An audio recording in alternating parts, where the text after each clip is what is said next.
Assalamualaikum warahmatullahi wabarakatuh.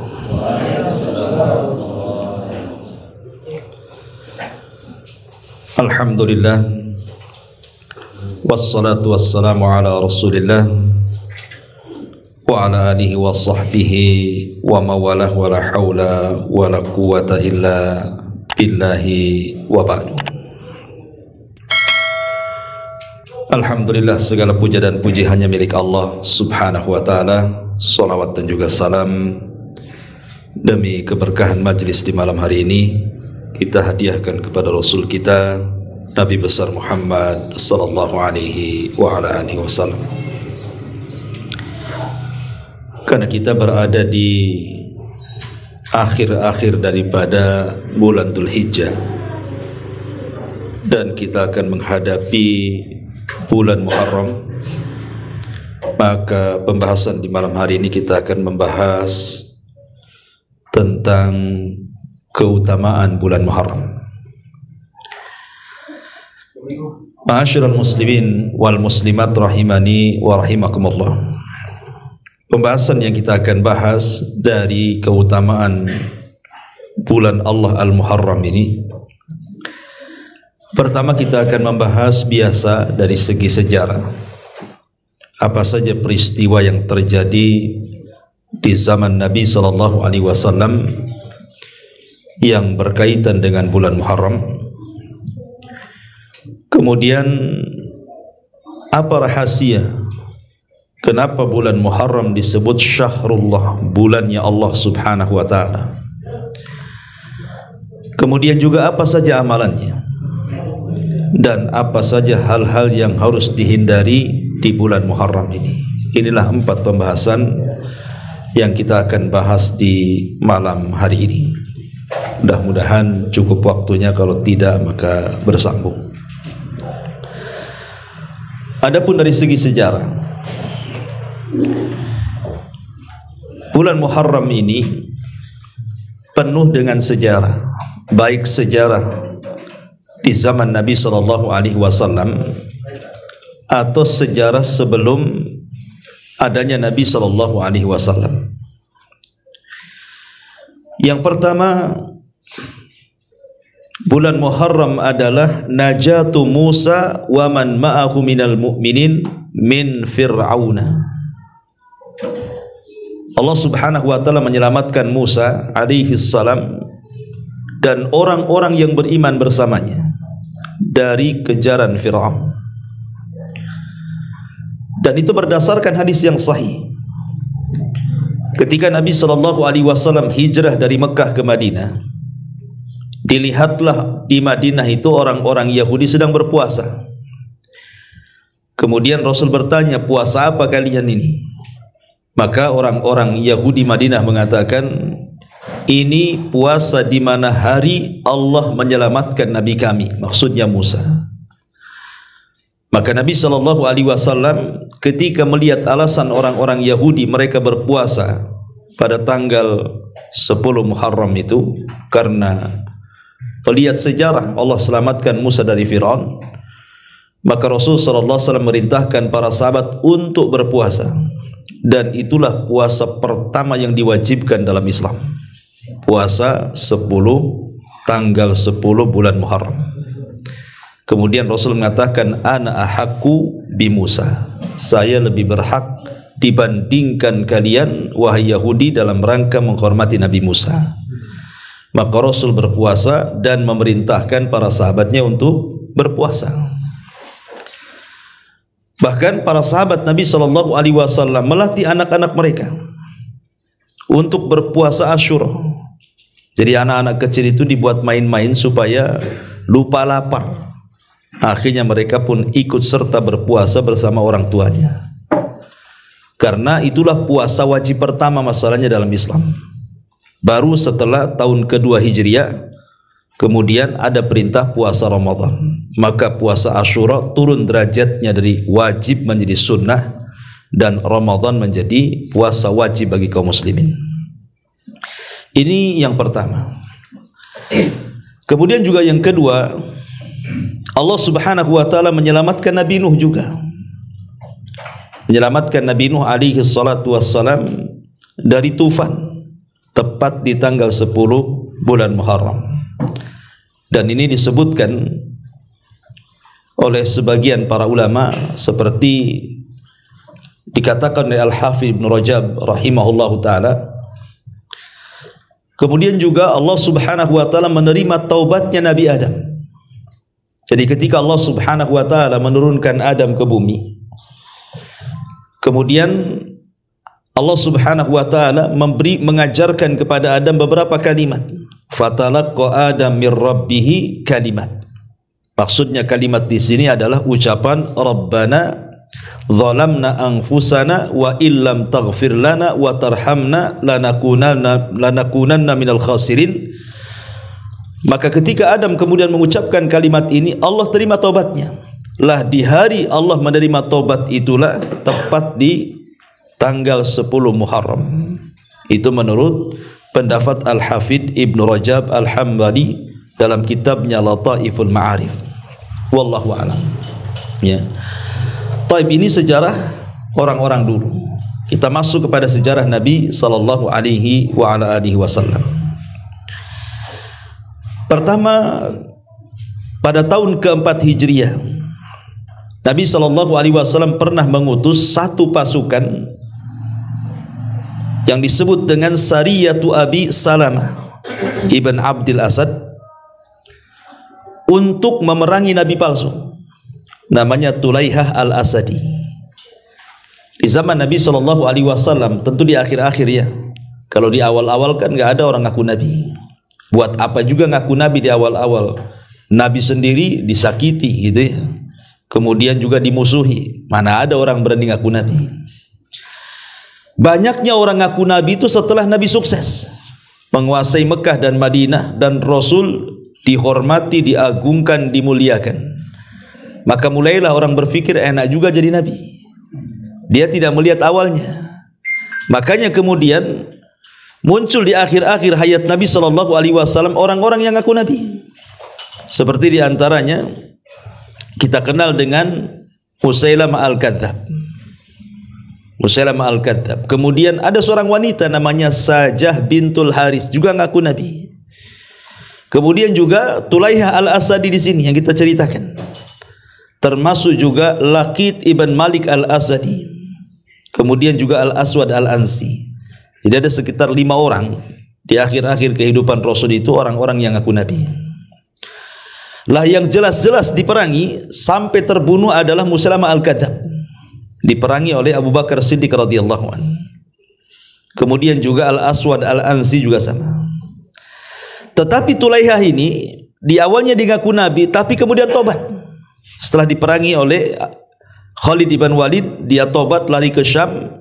Kemudian di masa Amirul Mukminin Umar bin Khattab dia umrah, dan dia malu berjumpa dengan Umar. Tapi belakangan baik Islamnya. Tulaihah Al-Asadi ini termasuk juga wanita yang ngaku Nabi, namanya Sajah bintul Haris juga bertobat dan baik Islamnya. Tapi di sini bahwa ketika Nabi SAW memerintahkan Sariyah, pasukan khusus yang dipimpin Abi Salamah ibn Abdul Asad, itu tepat di bulan Muharram menyerang siapa? Tulaihah Al-Asadi ini yang ngaku Nabi palsu ini. Jadi sejak dulu ya orang ngaku Nabi itu sudah ada di akhir-akhir kehidupan Nabi. Tapi kalau di zaman sekarang makin banyak lagi yang orang ngaku Nabi kan. Kemudian juga yang kedua, Sariyah Muhammad ibn Maslamah.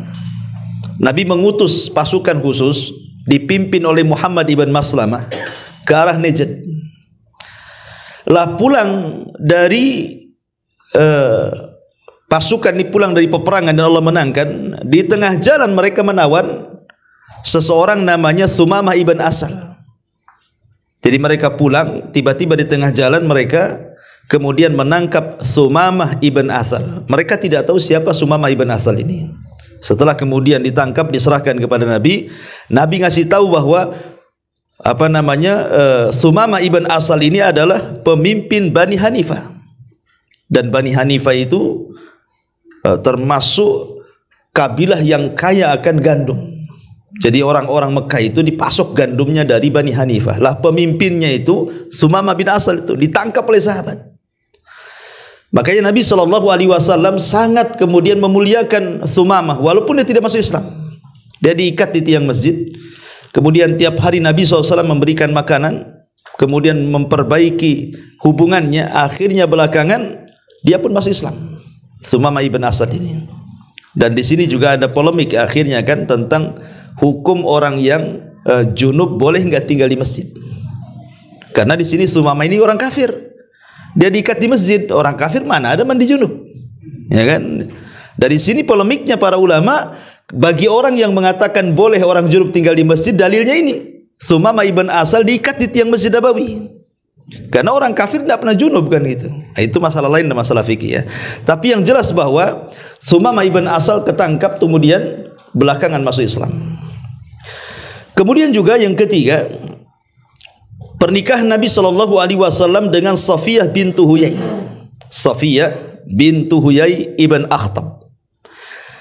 Dan ini satu-satunya istri Nabi yang keturunan Yahudi, namanya Safiyah ini. Lah Safiyah sendiri sebenarnya dia adalah putri daripada pembesar Yahudi Huyai ibn Akhtab. Itu orang yang paling musuhi Nabi itu. Orang yang paling musuhi Nabi.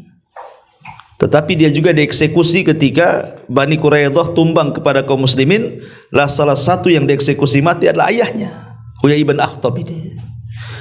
Lah Huyai ibn Akhtab ini sebenarnya dia seorang pemimpin Yahudi dan tahu kebenaran. Karena ketika mendengar Nabi SAW hijrah dari Mekah ke Madinah kemudian singgah di Kuba tuh, Huyai ibn Akhtab ini dan juga saudaranya sempat meneliti betul nggak dia Nabi.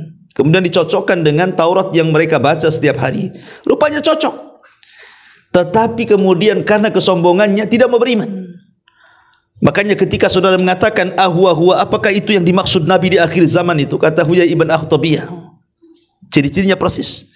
Tapi dia malah mengatakan, demi Allah aku akan memusuhi dia selama nyawaku berada di badanku. Bukannya beriman, malah bersumpah ingin memusuhi Nabi itu. Huyai ibn Akhtab itu orang Yahudi ya. Tapi kemudian dieksekusi di perang Bani Quraidah. Lah dia punya putri namanya Safiyah ibn Huyai ibn Akhtab ini. Lah ketika penyerangan Bani Quraidah, Safiyah ini kena tawan. Kemudian akhirnya Nabi SAW menawarkan kepada Safiyah antara masuk Islam atau dimerdekakan dan kembali kepada kabilahnya. Tapi kemudian Safiyah malah memilih dimerdekakan Rasul dan menikah dengan Nabi SAW. Dan Safiyah ini wanita yang cantik. Makanya Aisyah radhiyallahu anha itu paling cemburu dengan Safiyah. Dan istri-istri Nabi itu kan banyak. Ada yang turunan Mesir, ya seperti Maria Kiptiah gitu ya. Ada Safiyah ini keturunan Yahudi. Dan Safiyah ini selalu diejek, kena ejek tuh, terutama oleh Hafsah. Ya. Selalu dikatakan, hei putri Yahudi. Kadang-kadang menangis dia.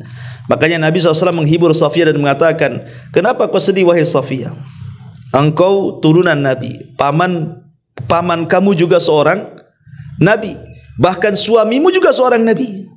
Lalu apa yang kau sedihkan katanya? Karena Safiyah ini kalau dirunut garis keturunannya itu sampai kepada Nabi Harun. Dia turunan Nabi Harun. Makanya Rasul mengatakan loh, kakek buyutmu seorang Nabi dan pamanmu seorang Nabi, maksudnya Nabi Musa, kan gitu ya. Dan suamimu seorang Nabi, maksudnya saya Rasulullah, kan begitu. Apa yang kau sedihkan? Ya. Dan Aisyah radhiyallahu anha pernah mengejek Safiyah, menggibah Safiyah dengan isyarat, tidak dengan lisan. Kata Aisyah radhiyallahu anha mengatakan di hadapan Rasul, ya Rasulullah, hasbuka an Safiyah takada wa kada. Wahai Rasul, cukuplah Safiyah ini begini-begini. Rasul tidak mengatakan Safiyah pendek, memang dia pendek perawakannya. Aisyah kan tinggi besar, tinggi kurus gitu ya. Karena istri-istri Rasul itu kan ada yang tinggi kurus seperti Aisyah gitu ya. Ada yang gemuk seperti Hafsah. Ada yang pendek seperti Safiyah. Istri antum kayak siapa tuh? Kayak Hafsah kah? Kayak Aisyah tuh kayak Safiyah. Gitu ya kan. Artinya bahwa istri-istri Rasul enggak semua bodinya macam-macam. Ya, jadi ibu-ibu yang di belakang itu tenang, yang gemuk ya kayak Hafsah kan gitu ya. Tinggi kurus ya Aisyah, kalau pendek Safiyah gitu aja lah kan gitu. Enggak usah pusing pula dengan badan. Jadi Aisyah radhiyallahu mengisyaratkan bahwa Safiyah itu begini, pakai isyarat tangan, enggak ngomong kalau Safiyah itu pendek, cuman pakai isyarat tangan begini saja. Rasul murka dan mengatakan, ya Aisyah, laqad qulti kalimatan law mujizat bihal bahru lamazazathu. Aisyah, engkau sudah mengucapkan satu kalimat. Kalau kalimat itu diletakkan di seluruh air lautan, cukup mencemari semua air lautan satu dunia ini, katanya. Bayangkan, ghibah, satu kalimat ghibah bisa mencemari seluruh air lautan tuh. Saking bahayanya ghibah. Ya. Lah Nabi SAW menikahi Safiyah itu tepat di tahun ke-6 Hijriah di bulan Muharram. Ya. Kemudian yang keempat, Nabi SAW menyerang Khaybar. Menyerang Khaybar itu tahun keberapa? 7 Hijriah. Yaitu tepat di bulan Muharram. Dan penyerangan Nabi SAW kepada Khaybar ini adalah akhir daripada peperangan Rasul melawan Yahudi Madinah. Karena Nabi SAW berperang melawan Yahudi itu berapa kali? 4 kali. Ya. Pertama menyerang Bani Qunaiqah. Kenapa Bani Qunaiqah diserang oleh Rasul? Karena melecehkan seorang wanita muslimah di pasar. Ya, ketika ada seorang wanita muslimah belanja, kemudian pakainya diikat di kursi, ketika dia bangkit kemudian lepas semua auratnya kan, ditertawakan orang Yahudi. Lah yang ngikatnya dibunuh oleh seorang muslim. Akhirnya satu pasar orang Yahudi membunuh muslim tadi. Maka Nabi SAW tahu ini pengkhianatan Bani Qunaiqah, sudah menghina wanita muslimah. Ya. Kalau dulu wanita muslimah dilecehkan auratnya, bangkit semua kaum muslimin. Nah, sekarang wanita muslimah dia sendiri yang melecehkan auratnya. Dia sendiri yang buka auratnya masalahnya. Siapa yang mau bela dia kan gitu. Apalagi sekarang di Indonesia ini ada pergerakan LGBT pula kan. Ya naudzubillah. Nah, jadi ini Bani Qunaiqah. Kemudian yang kedua, perang Bani Nadir. Perang Bani Nadir ini karena orang-orang Bani Nadir ini mereka mencari kesempatan untuk membunuh Nabi. Ya, jadi sengaja cari kesempatan itu untuk membunuh Nabi. Makanya Nabi SAW emosi kemudian menyerang Bani Nadir. Dan dua kabilah ini semua diusir dari Madinah. Semua diusir. Ya. Lah Bani Quraidah ini lain lagi dia masalahnya. Bani Quraidah ini karena dia yang mengompori di perang Ahzab. Jadi Bani Quraidah ini berkhianat. Ketika Nabi SAW dikepung oleh orang-orang musyrik Arab, harusnya Bani Quraidah itu kan membela Nabi, karena dia kan masih dalam satu piagam perjanjian, tapi malah berkhianat. Makanya selepas perang Ahzab, Nabi SAW diperintahkan Allah untuk menyerbu Bani Quraidah.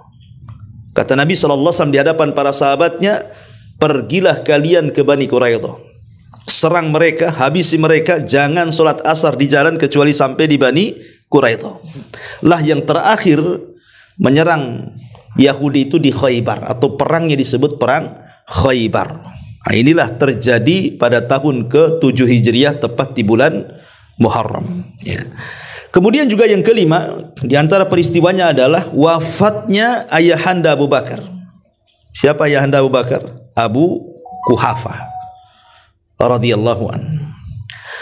Jadi kalau kita melihatnya keutamaan Abu Bakar itu di zaman itu, tidak ada yang satu keluarganya semua masuk Islam kecuali Abu Bakar. Kalau yang lain itu kadang suaminya masuk Islam, istrinya tidak, atau suami istri masuk Islam, ayahnya enggak, atau ayahnya masuk Islam, anaknya pula tidak kan itu. Keluarga Abu Bakar tidak, semua masuk Islam. Ya, keluarga Abu Bakar itu, mau bapaknya, mau pamannya, semua masuk Islam. Itu kehebatannya. Bagaimana Abu Bakar itu sanggup mengajak keluarganya masuk Islam, itu hebatnya Abu Bakar di situ. Walaupun ada yang Islam belakangan, ada Islam awalan gitu ya, seperti ibunya ya mungkin awal-awal masuk Islam. Tapi Abu Quhafah ini masuk Islam belakangan ketika terjadi Fathu Mekah. Lah ketika terjadi Fathu Mekah itulah maka Abu Quhafah datang kepada Nabi SAW ditemani oleh siapa? Oleh Abu Bakar. Melihat rambut Abu Quhafah kan sudah berubah tuh. Maka Nabi SAW ngomong sama Abu Bakar disuruh menghinanya, mewarnai, tetapi kata Rasulullah, jauhi warna hitam. Makanya kemudian Abu Quhafa diwarnai, janggutnya diwarnai, kemudian rambutnya diwarnai, ya, supaya nampak agak muda lah kan gitu ya, enggak tua kali. Ya, tetapi sekali lagi tidak boleh dengan warna hitam. Dan kalaupun seandainya uban itu dibiarkan, ya tidak ada masalah.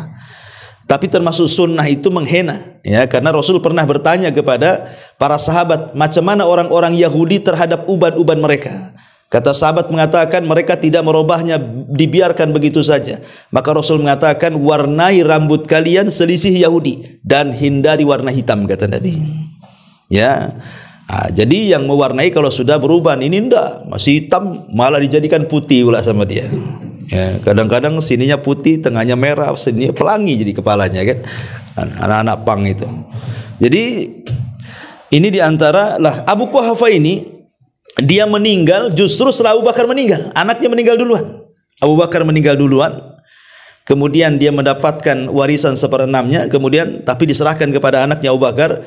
Setelah itu kemudian tepat di tahun ke-14 Hijriah di bulan Muharram, Abi Quhafah pun meninggal dunia. Ya. Kemudian juga yang ke-6, ya, di antara peristiwa, dan ini yang masyhur, yang sangat masyhur dan sering dikisahkan baik ahli sunnah atau orang Syiah, adalah terbunuhnya Husain di Karbala tepat pada hari Jumat tahun ke-61 Hijriah. Itu terjadi di bulan Muharram tepat di tanggal 10. Makanya orang-orang Syiah kalau di bulan Muharram tanggal 10 itu mereka akan memukul-mukul badan-badan mereka sampai berdarah-darah, sampai bayi pun diketuk kepalanya biar keluar darahnya itu. Kemudian kalau ditanya alasannya apa? Alasannya karena ingin menebus kesalahan mereka kepada Husain.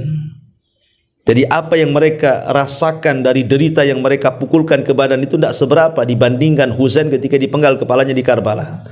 Makanya orang Syiah itu merayakan seperti itu. Karena di bulan Muharram ini ada dua kelompok. Yang satu terlalu senang, yang satu terlalu sedih. Ya. Yang terlalu senang adalah kelompok Khawarij, orang-orang Nasibah. Mereka senang dengan terbunuhnya Husain karena mereka yang membunuh. Makanya dengan senang hati mereka itu terkadang makan-makan. Ya. Tapi ada juga kelompok yang terlampau sedih, orang-orang Syiah, karena terbunuhnya Husain di Karbala tepat di bulan Muharram. Tapi ahli sunnah tengah-tengah antara Syiah dan Khawarij. Kita ini tengah-tengah. Kita tidak merasa sedih berlebihan sehingga harus memukul-mukul badan, karena Rasul yang mengatakan kan, laisa minna man dharaba al-hudud wa syaqqal juyub wa da'a bid'awal jahiliyah. Kata Rasul, bukan termasuk umatku orang yang suka mukul-mukul pipi, merobek-robek pakaian atau berteriak-teriak ala jahiliyah, kata Rasulullah. Tapi kita juga tidak seperti orang Khawarij senang-senang makan-makan, tidak. Kita sedih. Karena bagaimanapun Husain adalah cucu Nabi SAW dan dia akan menjadi pemimpin kita di sorga.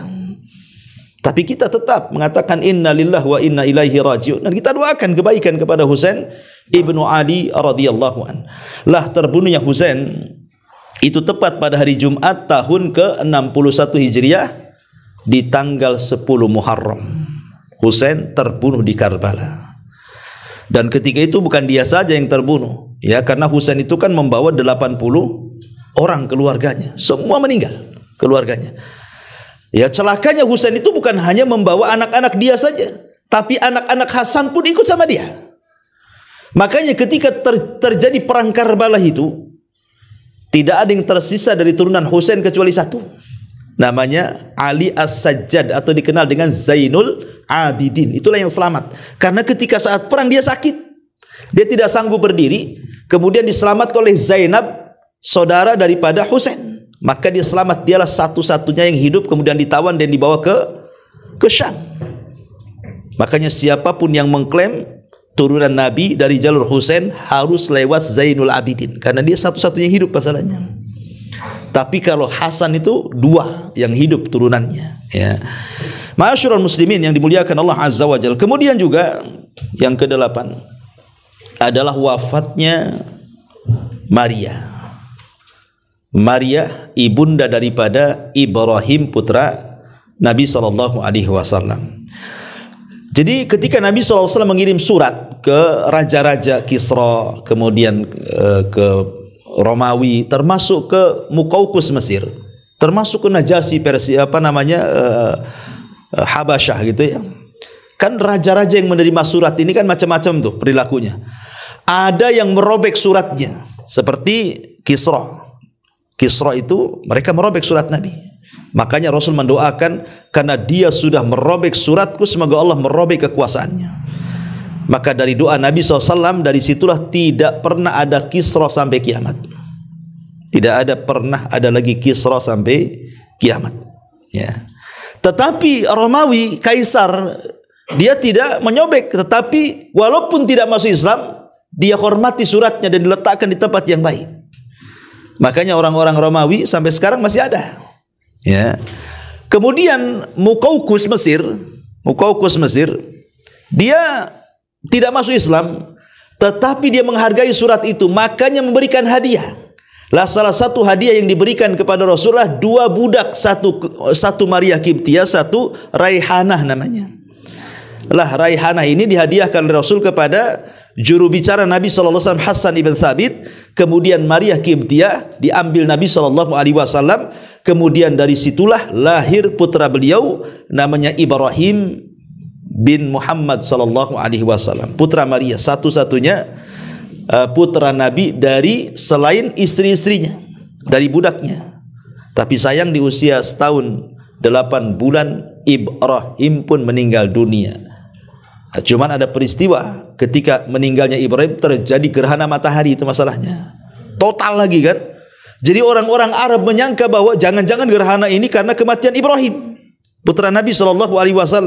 Maka Rasul berceramah, bukan, gerhana itu tanda dari tanda kuasa Allah, datang untuk menakut-takuti hambanya. Dia bukan karena kematian seseorang, bukan karena hidupnya seseorang. Kalau terjadi, sholatlah kalian, perbanyak istighfar, perbanyak sedekah, dan begitu seterusnya. Ya, intinya bahwa ketika kematian Ibrahim terjadi gerhana total matahari. Kemudian juga di antara peristiwa di bulan Muharram, ya masih banyak. Yang terakhir, kemudian ketika Harun ar-Rasyid, berarti di zaman Daulah Harun ar-Rasyid, Harun ar-Rasyid ini pernah mengeksekusi gubernur Madinah namanya Ja'far ibn Yahya al-Burmuki. Jadi dieksekusi mati oleh Harun ar-Rasyid. Kenapa? Karena dia melampaui wewenangnya sebagai gubernur. Yang menarik adalah dari kisah Yahya al-Burmuki ini. Jadi ketika ditangkap, dimasukkan penjara, dia sama anaknya, ya. Jadi anaknya ini ngomong kepada bapaknya Yahya al-Burmuki, dia mengatakan, "Wahai ayahku," katanya, "ba'dal amri wan nahyi wan ni'mati sirna ila hadza." Setelah kita berada di atas, mampu memberikan perintah, mampu mencegah orang, menikmati kerajaan dan berbagai macam makanan fasilitasnya, tiba-tiba kita berada di penjara seperti ini, wahai ayahku. Sebenarnya apa yang terjadi? Ya. Maka Yahya al-Burmuki mengatakan kepada anaknya, "Ya bunai, hadhihi da'watu madlum sarat bil laili ghafalna anha wa lam yaghfalillahu anha." Ini kata-katanya bagus sekali. Wahai anakku, jangan boleh jadi ini doa orang yang dizalimi, yang melesat tengah malam. Kita lalai dari doa itu, tapi Allah tidak pernah lalai. Boleh jadi ini doa yang dizalimi, yang tadinya kita hidup senang, sekarang kita hidup di penjara. Boleh jadi doa mereka dikabulkan Allah Azza wa Jalla. Hati-hati ya, doa orang yang antum zalimi itu ya. Karena orang yang dizalimi itu tidak pernah lupa kita, kita yang lupa sama dia. Orang kalau disakiti tidak kena lupa dia. Orang yang nyakiti orang itu lupa dia, dah lupa senyakiti orang tuh. Nah, itulah makanya kenapa orang yang dizalimi itu tidak pernah tidur, sebagaimana Allah juga tidak pernah tidur. Makanya doanya makbul. Dan banyak peristiwa ini dari segi sisi sejarah ya, tentang bulan Muharram. Baik, kita masuk pada keutamaan. Yang pertama, bulan Muharram itu disebut dengan Syahrullah, bulannya Allah. Jadi bulan Muharram itu disebut bulannya Allah, satu-satunya bulan dalam 12 bulan dalam setahun itu yang dinisbatkan kepada Allah, diidhafahkan kepada Allah itu hanya bulan Muharram. Syahrullahil Muharram. Bulan Allah adalah bulan Muharram. Dan sesuatu yang dinisbatkan kepada Allah atau yang diidhafahkan kepada Allah, pasti sesuatu itu akan mulia. Contoh Ka'bah, Baitullah, kan gitu ya. Atau contoh mujizatnya Nabi Saleh, unta, naqatullah. Kemudian juga di sini syahrullah, bulannya Allah. Kata Nabi SAW, syahrullah, bulannya Allah. Jadi sesuatu yang dinisbatkan kepada Allah berarti sesuatu itu sangat mulia. Sesuatu itu sangat istimewa. Kalau seandainya diidhafahkan kepada Allah seperti syahrullah al-Muharram, bulannya Allah, bulan Muharram. Ini yang pertama. Kemudian yang kedua, di antara rahasia daripada bulan Muharram itu, ikhwan, ya, bulan Muharram ini adalah awal dari permulaan bulan Hijriah. Dan Allah Subhanahu wa taala mentakdirkan akhir dan awal bulan itu dipenuhi dengan ibadah. Akhir dan awal bulan itu dipenuhi dengan ibadah. Akhir bulan, ya sekarang ini akhir bulan, namanya bulan Dzulhijjah, kan akhir bulan sekarang. Lihat amalan bulan Dzulhijjah. Allah Subhanahu wa taala merintahkan lewat Rasulnya apa? Memperbanyak puasa. Ya. Kemudian di awal bulan ada perintah puasa lagi. Puasa tanggal 10 Muharram, atau puasa tanggal 9-nya, atau puasa tanggal 9, 10, 11 boleh. Bisa tanggal 10 saja, bisa tanggal 9, 10, bisa tanggal 9, 10, 11.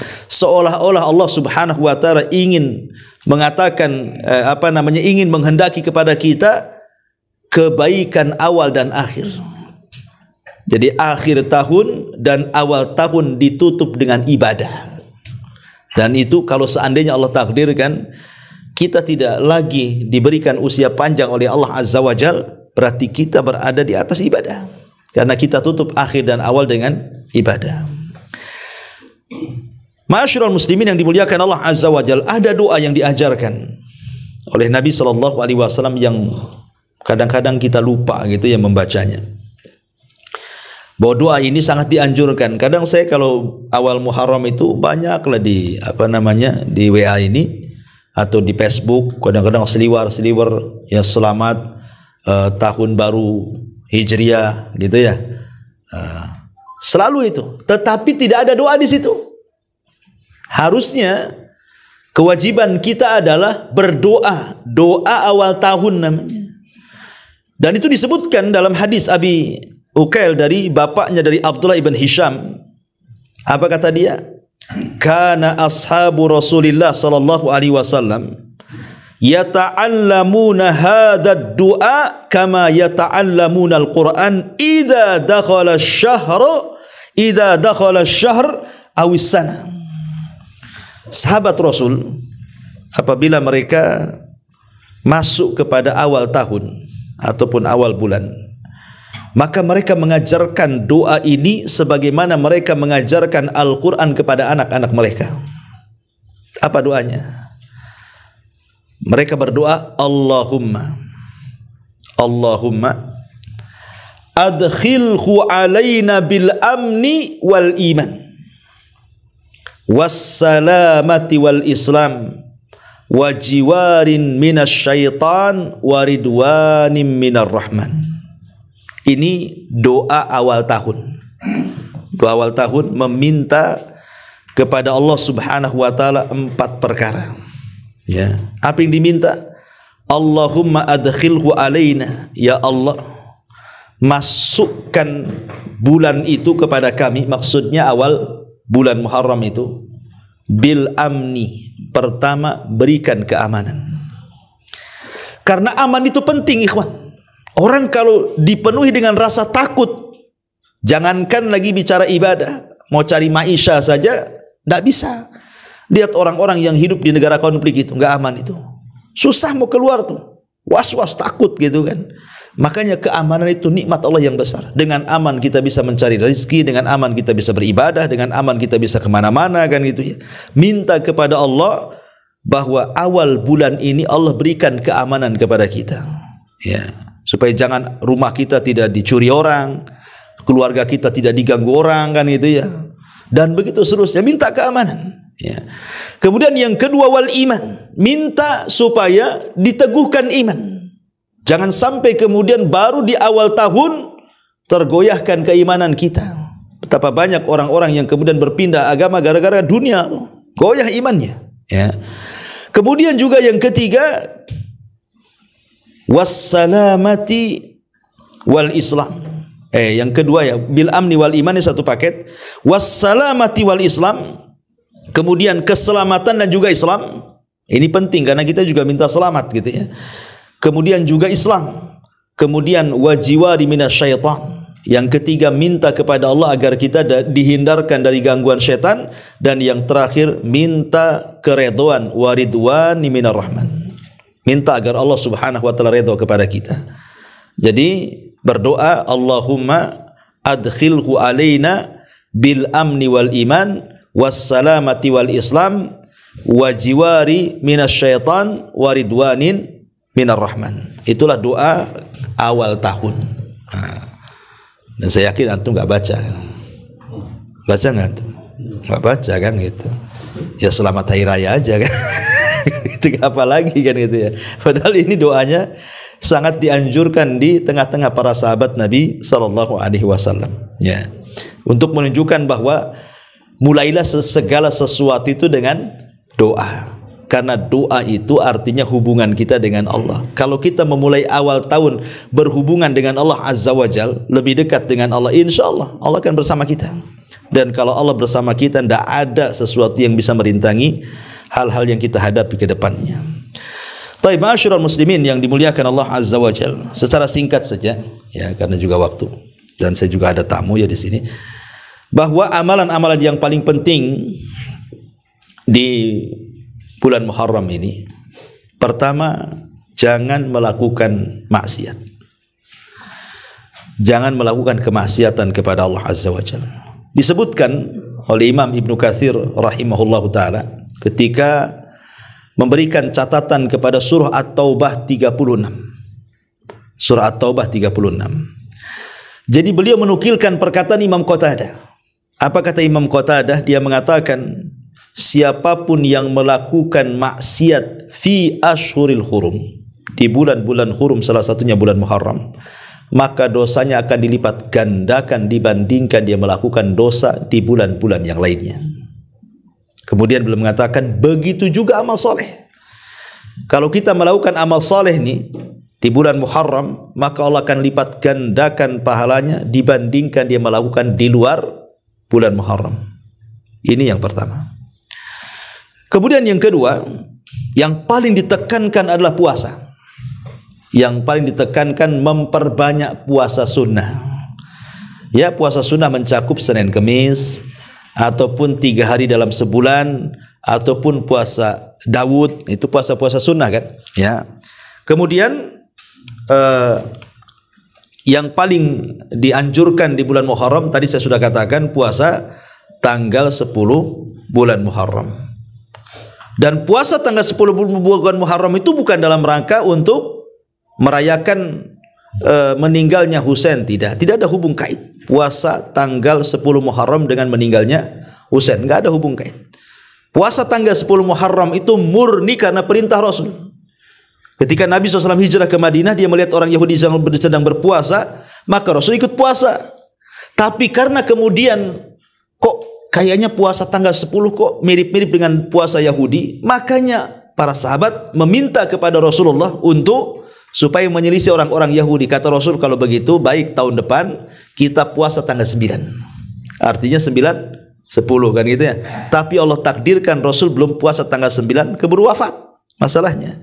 Makanya Rasul belum sampai puasa tanggal 9. Tapi kata para ulama mengatakan, walaupun Rasul belum puasa tanggal 9, tapi Rasul sudah janji akan puasa tanggal 9, berarti itu sudah menjadi sunnah.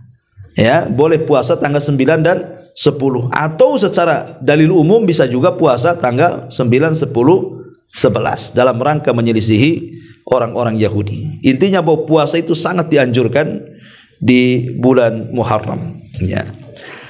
Kemudian juga di antara amalan yang sangat dianjurkan di bulan Muharram selain daripada puasa ya, adalah berusaha untuk tidak melakukan peperangan. Kan disebut, kenapa bulan itu disebut Muharram coba? Muharram itu kan sesuatu yang diharamkan.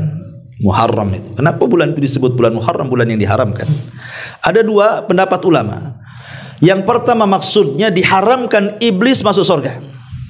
Jadi saat iblis dikeluarkan dari surga, berarti sejak itu haram bagi iblis masuk surga.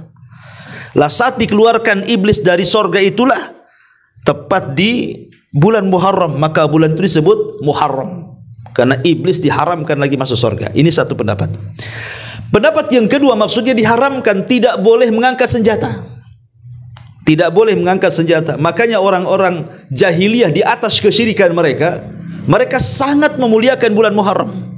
Sampai kalau seandainya ibu mereka dibunuh, ayah mereka dibunuh, dan itu terjadi di bulan Muharram, mereka tidak akan balas dendam. Mereka nunggu Muharram lewat. Nah, gitu.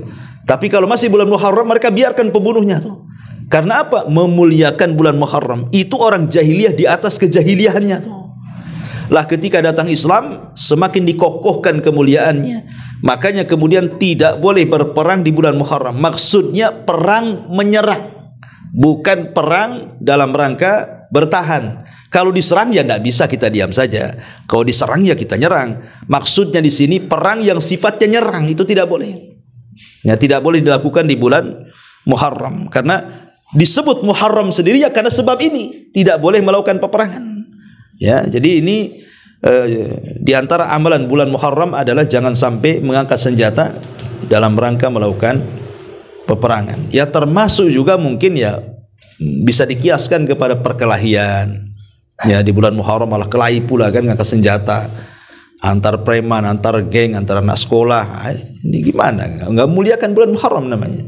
Ya, intinya bahwa itulah di antara kenapa sebab bulan itu disebut bulan Muharram. Wallahu alam. Ikhwan, mudah-mudahan ada manfaatnya. Subhanaka wa bihamdika asyhadu an la ilaha illa anta astaghfiruka wa atubu ilaik. Allahu ta'ala alam. Assalamualaikum warahmatullahi wabarakatuh. Waalaikumsalam.